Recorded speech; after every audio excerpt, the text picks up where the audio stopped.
আমার পুত্রের কথা শোনো, কারণ পুত্রকে আমি পাঠিয়েছি। যদি পুত্রের কথা শোনো তাহলে তুমি আশীষ পাবে, নাহলে আশীষ পাবে না। ওর জন্য কি বলবো, আমি ছাড়া আমার পিতাকে কেউ দেখে, আমি পিতার কাছে এসেছি, আমি পিতার কাছেই যাব। আর পিতা আমার মধ্যে আছে, আমি পিতার মধ্যে আছি, আর যে আমার কাছে আসে আমি তার মধ্যে থাকি। তাহলে তার আমার আত্মা তার মধ্যে আমি, তার মানে আমরা যদি বেশ খারাপ কিছু জায়গায় যাই তখন কি ঈশ্বরের আত্মা পবিত্র, আমরা বেশ কোনো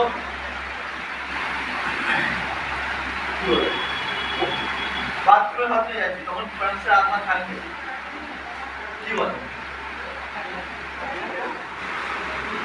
সে তো পবিত্র। দুটো জিনিস থাকে, দুটো জিনিস আমাদের রক্ষা করে। বেশ আমরা আমি পরমেশ্বর আমরা পবিত্র, সে দুটো জায়গায় থাকে, কিন্তু দুটো জিনিস আমাদের সঙ্গে থাকে, মুদ্রা থাকবে চারদিকে, আর জিসাসের লঘু, সে খারাপ জিনিস ইয়ে জিনিস সেই জিনিস আমাদের থাকবে, সেই জিনিস আমাকে বাঁচাবে। পরমেশ্বর আত্মা না, আমরা যখন ভালো জিনিসগুলো ভালো যায় তখন পবিত্র আত্মা আমাদের মধ্যে থাকে।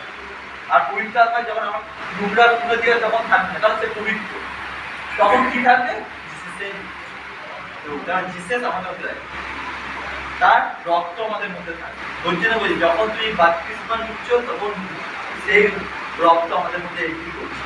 আমরা বাথরুমে যাচ্ছি মনে মনে thank you Jesus, thank you Jesus, পবিত্র আত্মা তখন থাকছে না, কারণ আমরা নোংরা জায়গায় সেখানে থাকে না পরমেশ্বর, তবু রক্ত থাকে আমাদের মধ্যে। আর চারদিকে দুধরা ঢুকে যায়। কালকে আমি ওর বার্তা করছি যে আমরা তো এমনি জায়গায় যাই, পবিত্র আত্মা আমাদের থাকে, তখন বলুন না আমার ছেলের রক্তকে আমাদের মধ্যে আছে, সে পাপ নোংরা নোংরা সব থেকে আমাদের থেকে ছেলেকে দূর করে। ওই জন্য জিসের গুরু যখন কি সব কিছু নিচ্ছে তখন কি পারমেশ্বর মুখ হয়েছে, বলছে পিতা তুইও মুখ হয়ে নিচ্ছিস, আমরা সে এত পবিত্র, পাপ নোংরা জিনিস ঘৃণা করে। ওই জন্য জিসাস কি হলো, মানব পুত্র নামে তুমি যদি বলো তোমার ক্ষমা আছে, পবিত্র আত্মার ব্যাপারে বললে তোমার ক্ষমা নেই, কারণ সে পবিত্র, সে নোংরা জিনিস পছন্দই করে না, পাপকে ঘৃণা করে। তার মানে বলছে তোমরা যখন পবিত্র হবে তখন তুমি পরমেশ্বরকে দেখবে, কারণ জিসাস পবিত্র হয়েছে বলে তার পিতাকে দেখতে পেয়েছে, পিতার কাছে বসে আছে, কোনো দেবদেবী যেতে পারেনি।